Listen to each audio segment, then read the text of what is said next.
I am a rebel in a world which made developers versus operations the status quo. My name is Ben, an SRE leader, and I'm here today to share my experiences building successful SRE teams. In particular, I want to talk with all of you around the evolutionary path of SRE, how that path is influenced by the relationship between the software engineering teams and the site reliability engineering teams, and how the roles and responsibilities are allocated across those groups and change over time.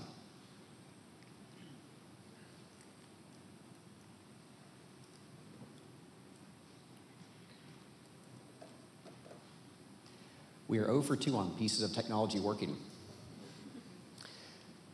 Back in 2010, SRE was founded at LinkedIn as a scrappy band of firefighters. The intent was, quite frankly, to stabilize the site.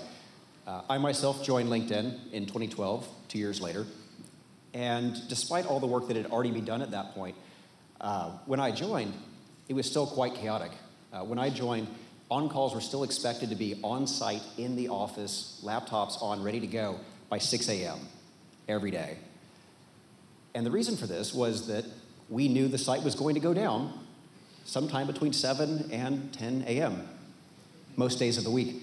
You see, at the time, LinkedIn got the majority of its traffic from the Americas, and that meant a very asymmetric traffic pattern occurred. So you would have the site largely cold, the eastern seaboard would wake up, and as a result, the site would go from cold to hot. As the different time zones would then wake up, the site would get hotter and hotter, and by the time California would wake up, the site would be on fire. Well, maybe in spite of that chaos, or perhaps because of it, 3 founding principles were set down because we knew we couldn't get sucked into just dealing with keeping the site alive one more day. And these founding principles have served us well for a number of years, guiding the growth of our organization. The first is site up. Now, site up does not just as they refer to a website. This could be your mobile app. This could be your production service of some kind. Really, it's anything that you've told users they can trust, anything you've made a commitment to users, members, paying subscribers around. And site up is our chief technical operating priority. There will never be anything more important than this from a technical perspective because of the consequences. If you don't uphold site up, that means you're not upholding your commitments to your users. If you don't do that long enough, they will lose their trust in your company. And as soon as that happens, they'll take their business somewhere else. And then you, myself, and all of the other people in the company are probably going to be looking for a new company to join. Not great. The good news, though, is that for something that is, has such dire ramifications for failure, it's not prescriptive. There's not an explicit checklist that says you must do these 3 or 4 things perfectly in order to succeed. There's a lot of freedom in how we go about solving this problem. And it could be everything from rigorous incident management process. It could be good architectural review for new services that are coming online soon. It could be something as simple as peer reviewing code. The important thing is, regardless of how you approach it, to deal with site up, you must make every engineer and every piece of code they write as reliable as possible. The second is empower developer ownership. I think we'd all agree that operations is a pretty hard problem. Keeping the site up, keeping things reliable is difficult sometimes, or much of the time. And it's critical that developers own the operations problem as much as anyone else does. As Bruno, head of SRE at LinkedIn, likes to say, it takes a village to run a website. I say it a little bit differently. I say that everyone's an operations engineer to me, because after all, it won't just be SRE who's out of a job if we fail. We're all in this together, like it or not. The point is, given that operations is a hard problem to solve, we need to bring 100% of our engineering talent to bear on this problem, not just the 10% of your company that happens to have site reliability in its title. And the last is operations is an engineering problem. We don't want, and I know this may sound a little strange, but we don't want to solve operations through heroics and raw effort. No, it's just a software problem like any other, and we should solve it like software problems by engineering permanent solutions that stop these problems from coming back, or better, build in reliability in the first place so that we don't end up spending our time after the fact dealing with it. It's important to note, I mentioned site up was our chief technical operating priority. It is, it's a P0. It's at the very top of everything that we do. The other two up here aren't actually operating priorities at all, though. They're constraints. You see, if you have a permanent priority 0 or something that everyone is supposed to be aiming for, it can lead to down some very weird paths, because site up is kind of a nebulous thing. It's far-reaching, and it can encourage the idea of hero worship, perhaps, or celebrating the fact that I just survived a 36-hour war room, and that is somehow a good thing. Never mind the fact that we needed the 36-hour war room in the first place. So these other two up here, empower developer ownership and operations is an engineering problem, as they are up here as constraints to ensure that our efforts to support site up are sustainable today, and they become increasingly effective with time, so that they don't go the wrong direction.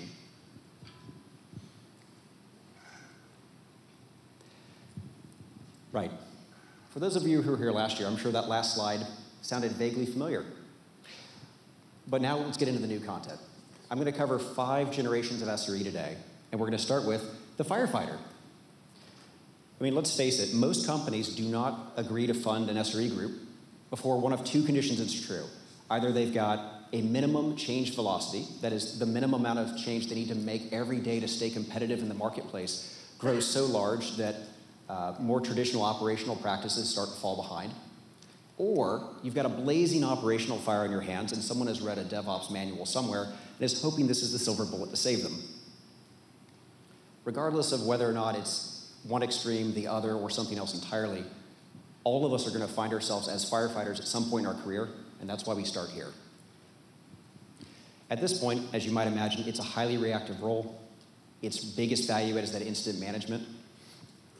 The only strategic value at this point is quite literally learning, growing, and keeping the company alive long enough to fix its problems. Hence the concern over hero worship. And if we look at the roles and responsibilities between software engineering and site reliability engineering, for the rest of this talk, I'm going to refer to software engineers as SWE and site reliability engineers as SRE. But if we look at the breakdown between the firefighter SREs and the SWE groups, it looks like traditional operations at this point. It looks like there's not a huge amount of obvious difference yet. Site up is clearly represented, incident management, the monitoring, the alerting. But even at this stage, we can already see the earliest influence of operations as an engineering problem. And it's not really about what you're focusing on every day. It's about what you're doing with your downtime in between the fires. In this case, it's seeking to understand the stack, learning, as well as automating the manual fire suppression. If you go to work, presumably you go to work 5 days a week, but you go to work every week and you have to bust a cache several times each week. Right around the 2nd or 3rd time, most of us, I think, would probably write a script to bust the cache for us and rebuild it. When I first started LinkedIn, that was a 2 or 3 hour job, and the point wasn't that writing a quick script to do it for me solved the problem. It didn't, but it gave me those 2 or 3 hours back to learn more about why it was happening and then figure out how to solve the problem. And it starts small. This operations as an engineering problem influence starts very small in the beginning, but it grows quickly. Now I know that up until this point, it's all been quite ephemeral. It's all theoretical. So I'm going to use my own team at LinkedIn as a case study in how we did well and did less well at each of these stages to make it a little bit more tangible, more real.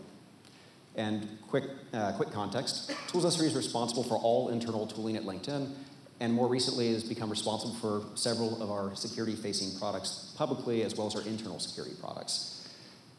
But for the purpose of this talk, we'll focus on internal tooling as the example. So the team was founded back in 2013, and when it got started, it was the epitome of firefighting. Our mean time to resolve outages, that is to say, our average time to fix an outage, was 1,500 minutes. And I see a few people nodding. I see one person looking a little worried. Yes, that is more than a 24-hour day. And I wish I was kidding. In fact, it was when we started, the outages were so frequent and so long that if I lined up all of our outages end to end, there would have been an outage in progress every second of every day of the entire calendar year. And worse, for half the year, there would have been 2 in progress at the same time. You got to start somewhere. So what did we do? I mean, that's pretty bad starting conditions. Well, we rolled up our sleeves and we got after it. We started pursuing site up. And GCN, if you notice, is up here. That is just LinkedIn's nomenclature terminology for outage. So if that pops up anywhere else, it just means outage. Essentially, all team members that were coming out of one outage would be heading with me to the postmortem with our partner SWE teams. For the other team members who had had some rest, they would be heading into the next outage with the other partner SWE teams. We'd get our action items, we'd go implement them, and right around the time we finished, we'd go back into the next outage. Now this rapid succession of fixing problems started off with monitoring, with alerting as the primary focus, because we didn't know what was going on. And on the next slide, this will show up as why this matters. And in some cases, we instrumented our code base. We got our hands got dirty with code for the very first time with, well, let's instrument it. Following that, in some cases, we couldn't instrument code, though. We ended up writing external observers. Our first products were external observers that literally would emulate a user and then emit those metrics for us because we couldn't instrument the code base because it was a language we weren't familiar with. Well, the good news is that we made progress, or I wouldn't be standing here. Winston Churchill has been quoted, re-quoted, and misquoted many times over the past 50 years, 60 years or so. If you're going through hell, keep going. And that is really the theme for this. When you first start off, you're often going to inherit a situation that isn't great. And no matter what you do, we have to keep moving forward. You will make it out of this. The good news with this stage is that it is not technically complex to break free from, but it is hard. And it's hard because of I have the first principle here. Every day is mundane operations. This is a talk I've given before more extensively. If you're curious, everydayismundaneoperations.com delves into more detail. But for the purposes of this, it's the principle that there will never be an end to the problems that we need to solve. That's not success, and we should throw out that idea of success right now.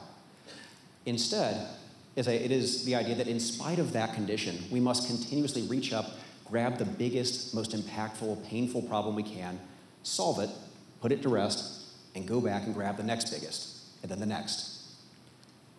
And after years worth of effort, you will find, if you started with 100 problems, you will find that you still have 100 problems. You can't reduce the quantity either, but you can reduce the scope and severity of the problems by actually fixing root cause. Putting this in perspective, there was a time a couple years back when I had developers across the country, software engineers everywhere, going home early on a Thursday afternoon because they could not get a build that entire week. And yes, my team does own the build system, unfortunately. We fixed it, we moved on, we learned. A couple weeks ago when I gave the first prototype version of this talk at an internal conference, I actually had received a phone call the prior week, so about 4 or 5 weeks back now, from a very upset software engineer that they were 3 minutes late to their team lunch because my build system took an extra 6 minutes to get the job done. The problems don't go away, but the scope can dramatically shrink with time, and that's why this is something to be optimistic about and not pessimistic, despite the fact you'll always have problems.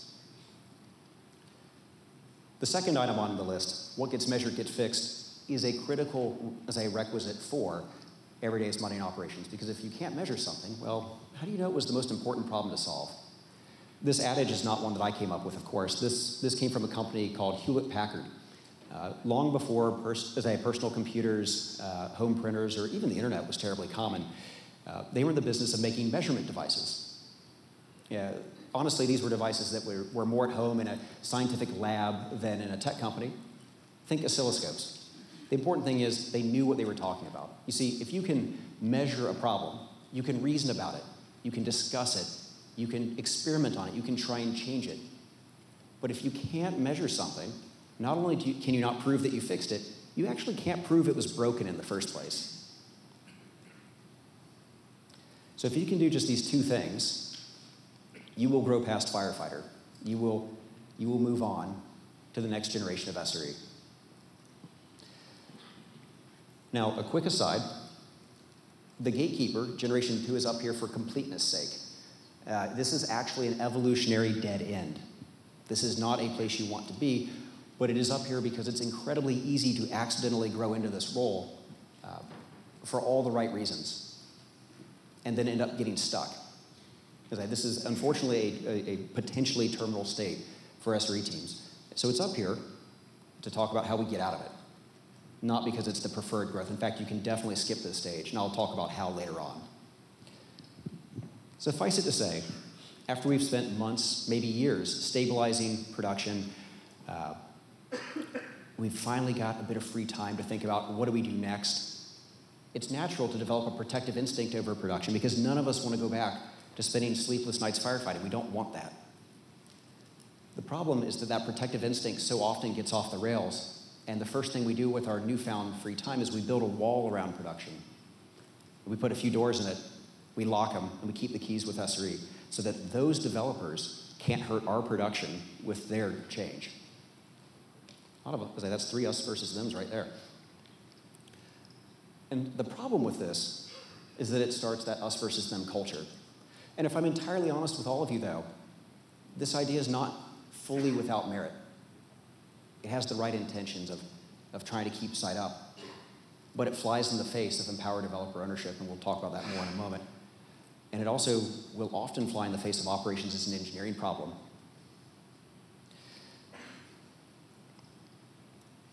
The roles and responsibilities start to change, not necessarily for the better. Say if we look up here, gatekeeping SREs will, as I typically implement a pattern of human gatekeeping. That idea of you must talk to me if you want to touch production. And that means that quickly, our traditional operations routes will be leveraged to gain control of deployments in general, or perhaps more generally, to adopt change management as our go-to way of holding back the people who might hurt our production. It's also worth noting that in doing so, we've given the software engineers a new job responsibility: request changes from SRE. Sounds nice, but the way it should actually read, if I wasn't concerned about this being taken out of context, is software engineers have been told they must find the most efficient way to get past SRE gatekeeping. And that means not following your process. Let me be very clear, because your process is probably friction prone. I know mine was. Well, there's also 2 anti-patterns I think are worth calling out, because gatekeeping can be a little weird. Is the idea of human-powered gatekeeping. The first anti-pattern I feel like I need to call out on stage is the idea of a release team. Now, I know that's an overloaded term, so let me be very clear. I do not mean release team as in a group of people who help other teams figure out how to release a new product or publicly launch something at the quality standards we expect at our companies. When I say release team as is an anti-pattern, I mean the team whose literal job it is to push a deployment as they push a button to deploy someone else's change. That's quite literally human gatekeeping. And if your company is of even moderate size, they probably don't fully understand the changes that are being written because of how many changes they have to deal with. So what's the value add? The second one that I want to call out, this one's probably a little bit more controversial, and I expect some of you to find me in the hallways after this, is the idea of release windows. Release windows, as they sound great in practice, or sound great in theory rather. The idea is that you prevent unfortunately timed outages by restricting when change can happen. That sounds like it's in support of site up. The problem with this, though, is that it's treating the symptoms of the problem, not the actual problem at hand. It's treating the idea that we have inadequate information being provided to people trying to make change happen. And instead of giving them the right information and making sure that the changes they make are as reliable as possible, instead, it's telling them not to do part of their job for some period of time. One of my favorite versions of release windows that I think is a great example as to why it's an anti-pattern is the idea of read-only Fridays. It's a pretty common one that pops up on the our sysadmin subreddit. It pops up in a number of other places as well.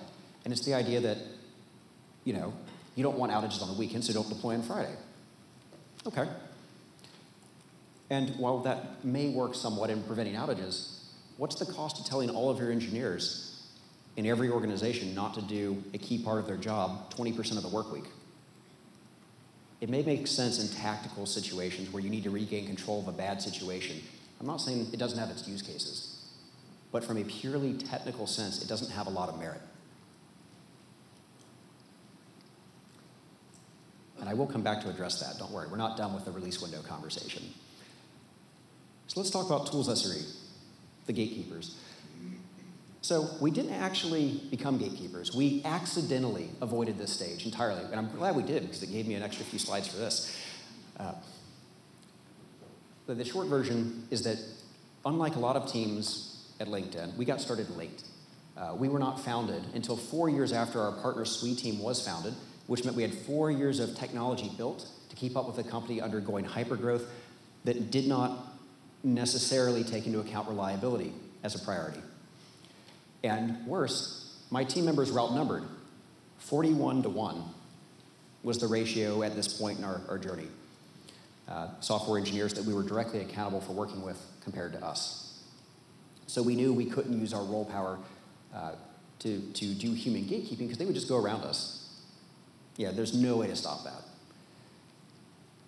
Now, because we're tools SRE though, we got a lot of feature requests during this time period to help other people with their human gatekeeping processes, because at the time we hit here, a lot of other teams had also hit this at LinkedIn. And it's the only feature I regret implementing at LinkedIn is the feature called Service Guard. It was an augment to our deployment system for someone in the front row right here. The context is that there was a communications breakdown between two different teams at LinkedIn. The team that was responsible for supporting a critical piece of software and the team who was trying to deploy it at inopportune times. Well, suffice it to say, what this was essentially a whitelist implementation. And it would allow the trusted users, that's code for SRE, to whitelist all of their team so they could do whatever they wanted. And it forced the untrusted users, that's code for software engineer or the release team we had at the time, to not just ask for approval to run deployments, but to quite literally go to their desk and ask, can you run this command for me? Short term, it did solve the miscommunication problem, but it also drove our teams apart for at least a year or more. Not exactly a pattern that is sustainable for the long term if we want to bring 100% of our engineering talent to bear on a problem. The good news about gatekeeping, though, if you can do just two things, you will grow past it. So a man far wiser than I, by the name of Fred Kaufman, has been quoted many times as saying, there's no such thing as the hole is on your side of the boat. And that is not necessarily the theme for gatekeeping, it's actually the opposite of the theme. But from the moment you decide that there is no way for you to be successful without your partner teams, and there's no way for them to be successful without you, and you realize you're in this together, you've taken your first step towards getting past gatekeeper and undoing the cultural damage that may have been caused already by this point. So in support of that, the first thing you must do is attack the problem, not the person. Remember, your problem is not those software engineers. Your problem is not their change. Your problem is not the fact their code quality isn't where you think it should be. Your problem is not the performance degradations that they're introducing. Your problem is none of that. Your problem is site out. That's it. So what does that mean? They're introducing changes that degrade production in some way, shape, or form. How is that not our problem? Well, attack the problem, not the person, means you cannot ever try and hold someone back as the standard way of operating, because all that's going to do is cause problems. We have to figure out how to, help them go faster and be more reliable. It is possible, and we'll talk more about that as we keep moving. The second is no more human gatekeepers. Now, to be clear, we do need gatekeeping. We all do. What we don't want is human-driven gatekeeping. We don't want opinions deciding whether or not something's good enough. What we want is to establish an agreement between partners that describe what the minimum successful criteria is for change. Take a simple example. Let's say that we agreed, you're all my software engineers and I am your SRE. I'm outnumbered a little more than 41-to-1 right now. But let's say we agreed that no new build goes to production that has an endpoint with a performance degradation of more than 100 milliseconds for any reason. Now, obviously in the real world, you'd have way more requirements. You'd also be much more stringent than a 100 millisecond drop. But for the sake of this, we'll keep it nice and simple. Well, let's say it's time for a product to ship. You got a week to go. You get your new build, and I show up at your desk and go, can't deploy that. It's too slow. It's not good enough. Your first reaction is very likely, that guy won't let me do my job. I'm being held back by that one. It's his fault, not mine. That sucks. No one wants that. But if we already had that agreement in place about what minimum success was, and we said no build goes to production with more than 100 milliseconds performance degradation, and I have built that into our deployment system, so that same engineer goes to get that deployment, and that system says, I'm sorry, this build is not available for deployment because it violates our minimum agreed upon standards. You're actually 130 milliseconds too slow. You got to improve your build by 30 milliseconds. They're still going to be mad. They're still going to be frustrated. They're still going to be upset. But instead, the first conversation is going to be, I need to make my build faster so that I can deploy. That's encouraging people to act like owners. And when they come to you, they're not going to come to you usually asking for an override. They might occasionally. But when they come to you, you'll have an opportunity to say, let me help you make your build faster. You've taken a human conflict and you've turned it into an engineering conversation, which is an unfortunately large part of our role, actually. One more quick note, by the way, on gatekeepers before we move on. There's a certain intense irony, I think, around gatekeeping. It starts off as a protective instinct. It starts off as the desire to do good for site up. And every single engineer I've ever talked to, every single one, whether interviewing, whether at LinkedIn, whether across industry, has told me that they would rather spend their time solving meaningful technical challenges rather than trying to deal with human conflict. Every single one of them. And I'm sure someone in the audience is going to raise their hand and say, no, in which case we should talk about people management for you. Well, the intense irony here is that for as much as we don't want to spend our time on human conflict and we instead want to spend our time solving those meaningful technical challenges, as soon as we use human gatekeeping, we guarantee the manufacture of human conflict. And unfortunately, when human conflict pops up, you don't get to ignore it because it doesn't sit in a box, it doesn't wait for sprint planning. No, it just kicks in the door and starts complaining about how everything is broken. So, enough with the less fun stuff. Let's start getting into the good stuff in the presentation. At this point, I need to introduce a new term, and that is center of gravity. A center of gravity for the purpose of this conversation that we're going to define like this. The principal thing or activity that must be kept in balance in order for an organization to operate effectively. Now, the reason I bring this up here is that I would posit to all of you that every single SRE team in the entire world, bold statement, regardless of industry, getting bolder, that operates higher than Generation 2 has the same center of gravity. That is the ability to influence and be influenced by our partners. And this is going to play itself out through all of the remaining slides. The good news is now we're in the good stuff. Now we've made it to Generation 3. We've made it to the advocate.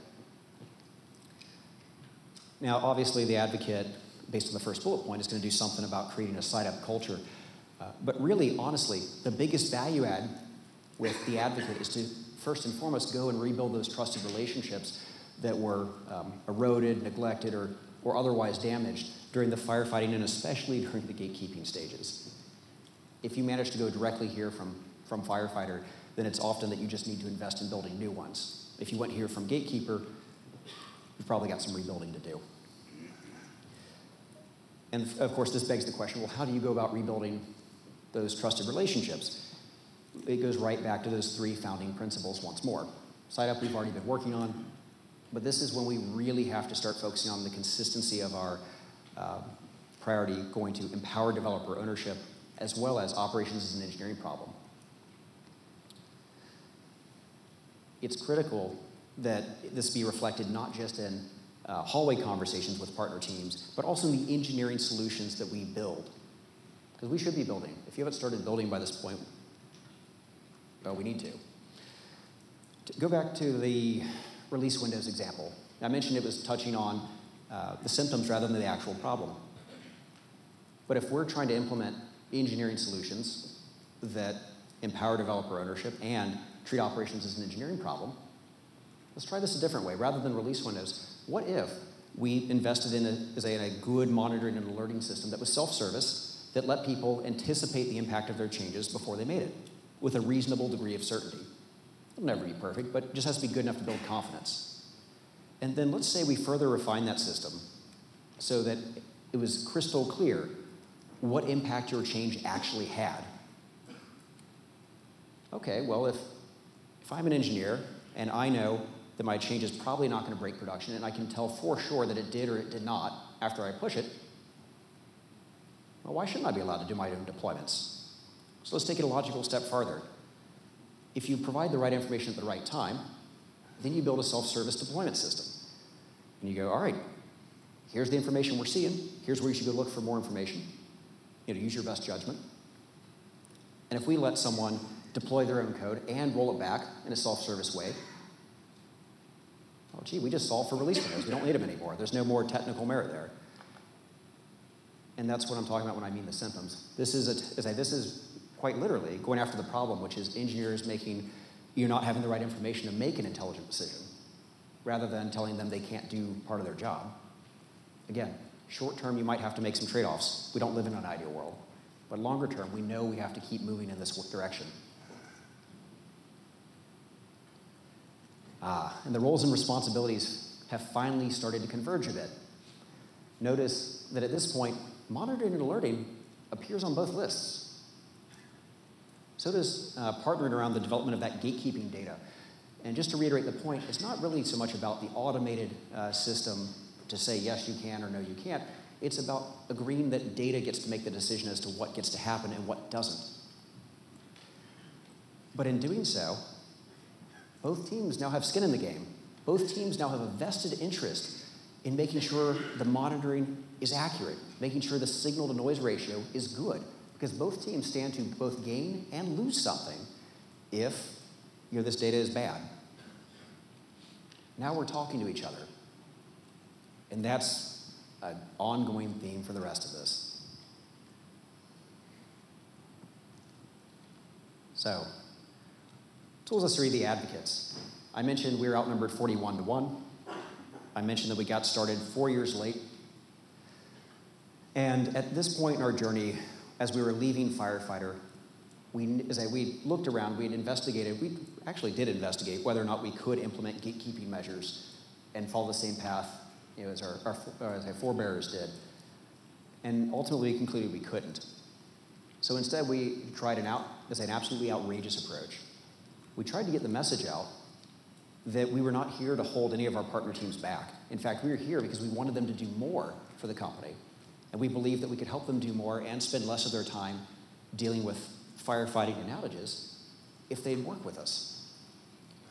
And after, I don't even know how many thousands of times I had to repeat the pitch, but eventually we boiled it down to just about 2 or 3 sentences.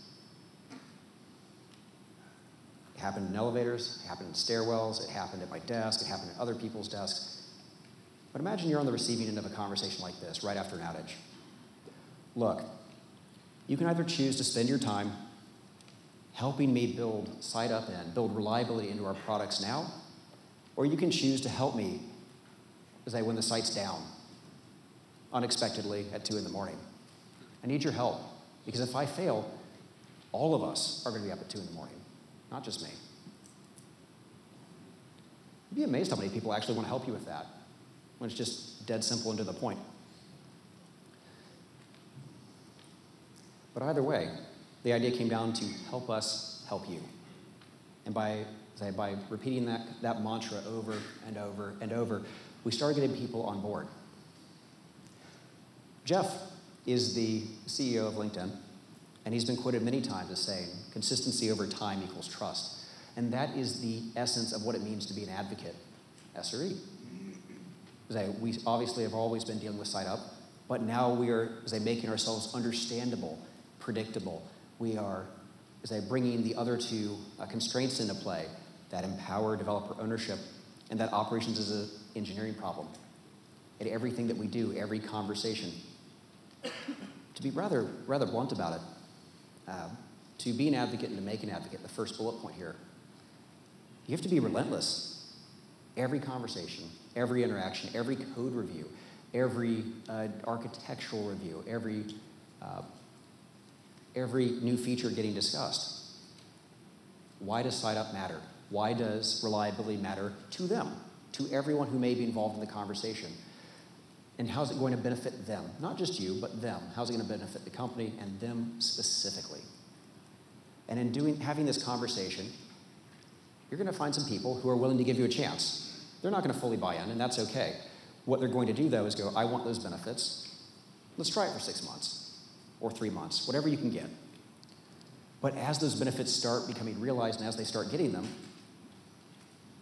every single person, well, especially the more senior people who remember how bad it used to be and are starting to get excited because they're not getting called at night anymore, are going to flip from a moderately willing collaborator to an actual advocate. And they're going to start telling everyone else about how great this thing is for them and how they need site up.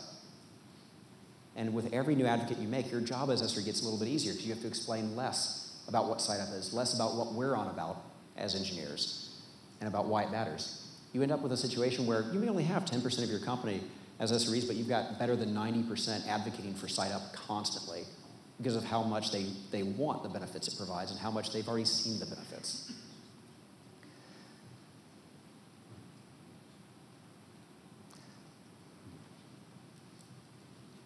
The other thing that's worth calling out at this point, second bullet point up here, do not insulate pain. You have to share it with your partner teams. And this sounds really weird. It sounds like almost an anathema to site up. And unfortunately, it's worth calling out because it's an unintended side effect of both firefighters and gatekeepers. If the pain level is high enough that we need to produce a new SRE team, remember, it's probably the blazing operational fire, or maybe it's the traditional operational processes aren't keeping up. Either way, there's a high level of pain.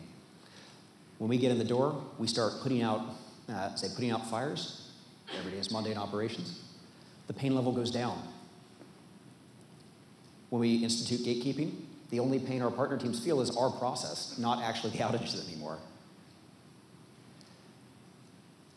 It is critical, remember that center of gravity, to influence and be influenced by our partner teams. It is critical that you and all of your partner teams share a common level of dissatisfaction with the state of reliability in your ecosystem. Because if you do not, if one team is in complete and utter pain and the other team is experiencing no pain, you're not going to fund the same projects. You're not going to prioritize the same things. But if both teams are in the same level of pain, it may not be a big deal and maybe something you make a trade-off on. But if both teams are in serious pain, I guarantee you that you're going to have no problems funding the right projects and solving the problem together. No problems at all.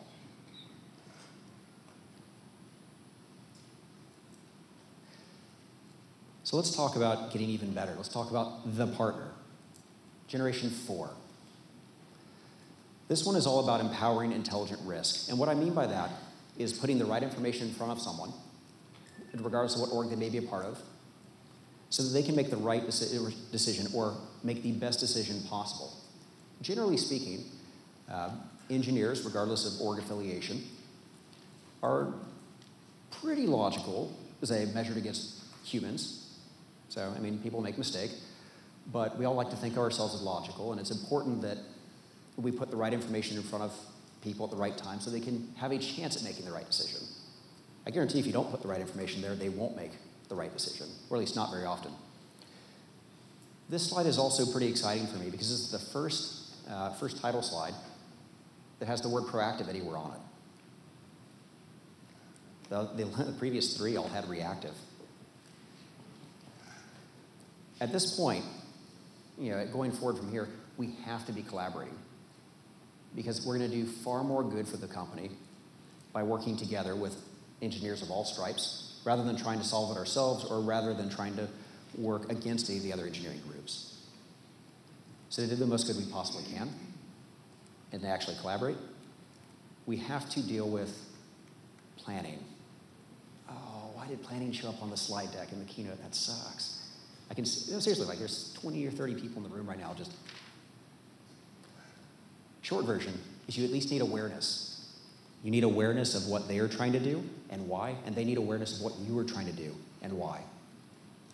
That's all. It's nothing quite that bad. And at first, you're not going to be involved in every project, and that is completely okay. You might only be involved in 2 or 3 projects with the one team that you've been able to establish good working rapport with. But I guarantee you, as the planning cycles go by and those projects get delivered and the projects prove themselves, the ones that had both SRE and SWE funding, prove themselves to be more reliable, more easy to maintain, generally better solutions all around, every other team that wasn't really bought in is going to turn right around and go, it's not fair that we're not getting enough SRE time. Never mind, they were the ones who didn't really want it originally. Now they do. And as soon as that happens, you will never have enough engineers after this point to meet all of the demands that are placed upon you. But that's okay. Now you just have to worry about what's best for the company and work on the most impactful projects. At this point, the roles and responsibilities really start to converge, which is fantastic. If you note incident management, now on both lists. By this point, both groups will be, as they should be, so familiar with the code base that anyone can solve just about any problem that pops up. So much so that you could have a hybrid on-call rotation by this point, where it's comprised of both cyber reliability engineers, software engineers, any other variant that you might have.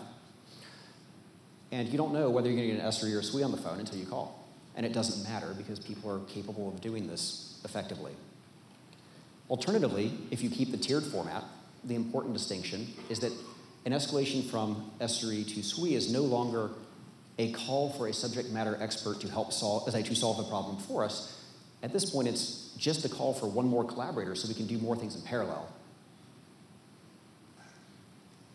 That's a good place to be. It's also worth noting this relentless propagation of site up now appears as a role and responsibility and will continue appearing.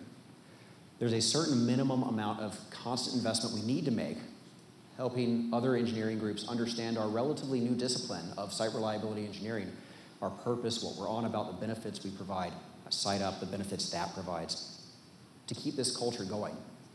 But I will tell you right now, the time you have to spend on having conversation around what is site up drops significantly over time as you hit critical mass. And it's way better than where we came from. All right, tools SRE, the partners. Quick disclaimer, not all of my teams have made it to this stage of development. But for those that have, all of them have a couple of common attributes. All of my teams, that have made it this far, pair with and plan together with their partner software engineering teams.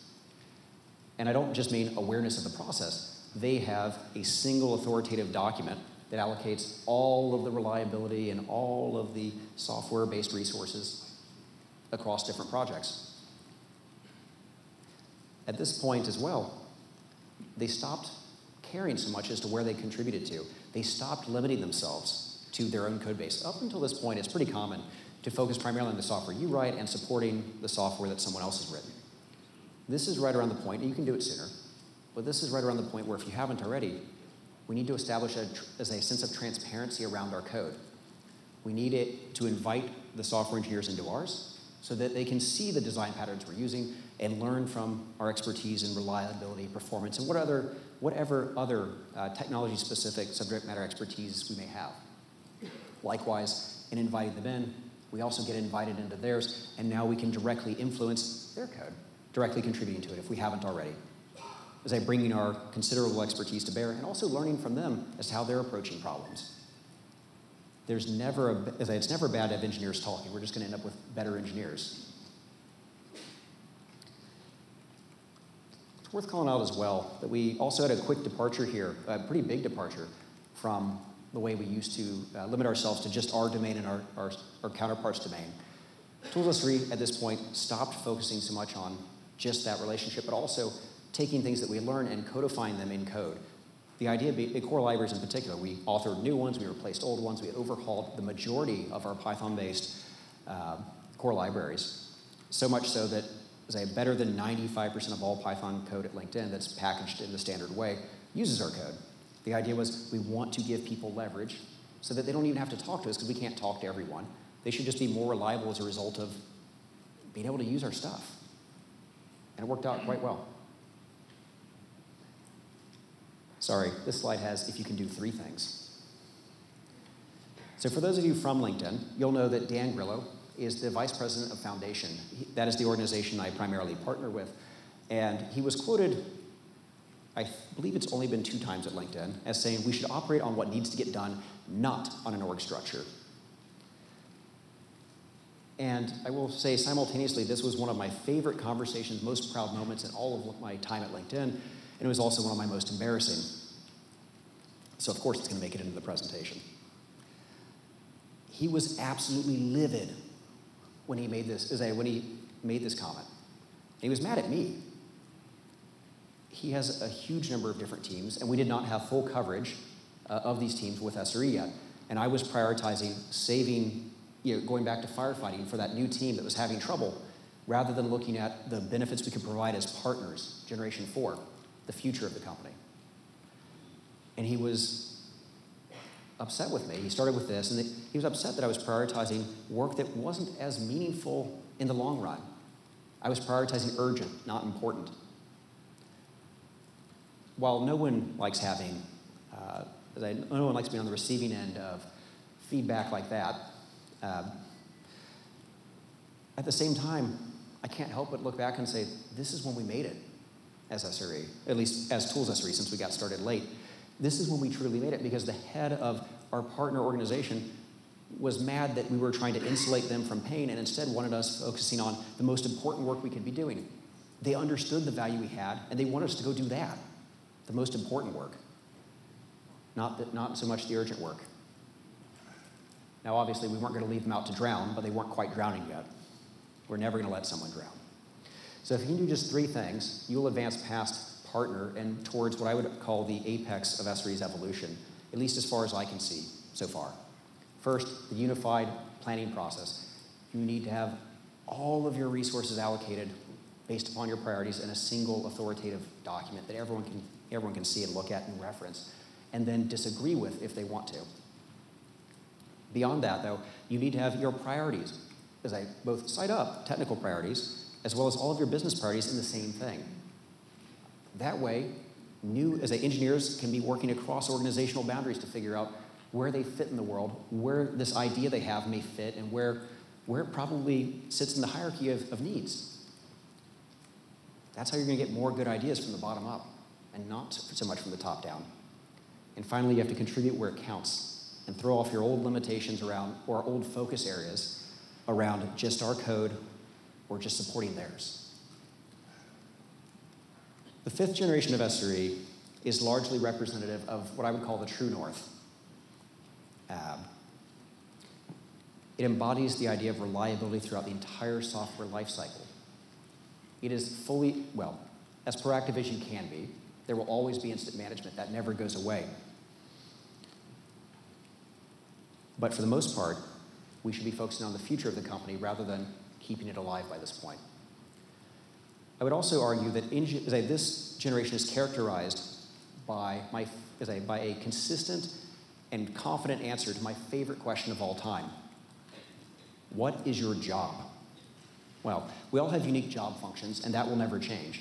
I may deal with internal tooling, you may deal with the consumer-facing products, you might deal with security, you might deal with data tier. But at the end of the day, all of us have the same job, and every engineer, whether SWE or SRE, should be able to answer with confidence by this point. My job is to help the company win. Everything else is just a job function. If that holds true, then you're going to find no references left to us versus them, except maybe the org structure itself. You're going to find strong partnerships all over the place where people are genuinely trying to do the best job they possibly can, and you're going to find the best technical solutions popping up. So whether you find yourself today founding a new team and you're worried about what it entails to be a firefighter, or whether you've already advanced past Gatekeeper and into what I would call the proactive sections of SRE, share your story. There's a ton of people here at the conference today and all of us could stand to learn more about different paths people have taken. Part of my role is to help, as I do the best I possibly can inside the company, to to advance the thought of what is SRE, but also outside the company because it benefits all of us. We are a relatively new discipline. So, to that end, if you want to have a conversation around any of the stuff I've talked about, this QR code points directly to my LinkedIn profile, and I would be happy to connect with you and have a conversation around any of the stuff I've talked about today, any of the stuff you may be going through with your SRE teams, or any of the stuff that you disagree with. I'm open to that. That's how these things get better. Either way, thank you all for, coming with me along this journey early in the morning in such an uncaffeinated state. And I hope you enjoy the rest of the conference. Thank you.